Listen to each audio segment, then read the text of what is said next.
ఖమ్మం జిల్లా బీజేపీ కార్యాలయంలో పార్టీ శ్రేణులు సంబరాలు చేసుకున్నారు. జిల్లా అధ్యక్షులు గల్లా సత్యనారాయణ ఆధ్వర్యంలో టపాసులు కాల్చి స్వీట్స్ పంచిపెట్టారు. టీచర్స్ ఎమ్మెల్సీ ఎన్నికల్లో బీజేపీ అభ్యర్థి ఏవిఎన్ రెడ్డి విజయం సాధించడంపై సంబరాలు చేసుకున్నారు. ఎన్నికల్లో బీజేపీ విజయం సాధించడం సంతోషంగా ఉందని సత్యనారాయణ తెలిపారు. ఉద్యోగుల బదిలీ సమస్యలపై బీజేపీ రాష్ట్ర అధ్యక్షుడు బండి సంజయ్ పోరాడతారని, ఉద్యోగులకు బీజేపీ అండగా ఉంటుందని, దాని ఫలితంగానే నేడు ఉద్యోగులు బీజేపీ అభ్యర్థిని అత్యధిక మెజార్టీతో గెలిపించారని అన్నారు.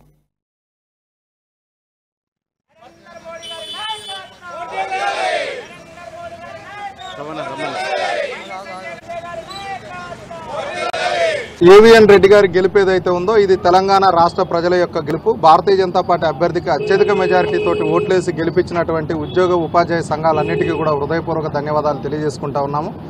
ఉద్యోగ ఉపాధ్యాయ సంఘాల పక్షాన భారతీయ జనతా పార్టీ రాష్ట్ర శాఖ అధ్యక్షులు బండి సంజయ్ కుమార్ గారు బదిలీల విషయంలో కానీ అనేక సమస్యలపైన పోరాటం చేసినప్పుడు రాష్ట్ర ముఖ్యమంత్రి చంద్రశేఖరరావు గారు చాలా నిరంకుశత్వంగా బండి సంజయ్ కుమార్ గారిని జైలుకు పంపారు. అయినప్పటికీ కూడా మా యొక్క పార్టీ రాష్ట్ర అధ్యక్షులు బండి సంజయ్ కుమార్ గారి పిలుపు మేరకు మేము ఉపాధ్యాయ సంఘాలకు అండగా నిలబడ్డాము, వాళ్ళ పక్షాన పోరాటం చేశాము. దానికి బదులుగా ఈరోజు మాకు అత్యధిక ఓటేసి గెలిపించినందుకు హృదయపూర్వక ధన్యవాదాలు తెలియజేసుకుంటూ ఈ గెలుపు బీజేపీ యొక్క గెలుపుతో పాటు తెలంగాణ రాష్ట్ర ప్రజలు భారతీయ జనతా పార్టీ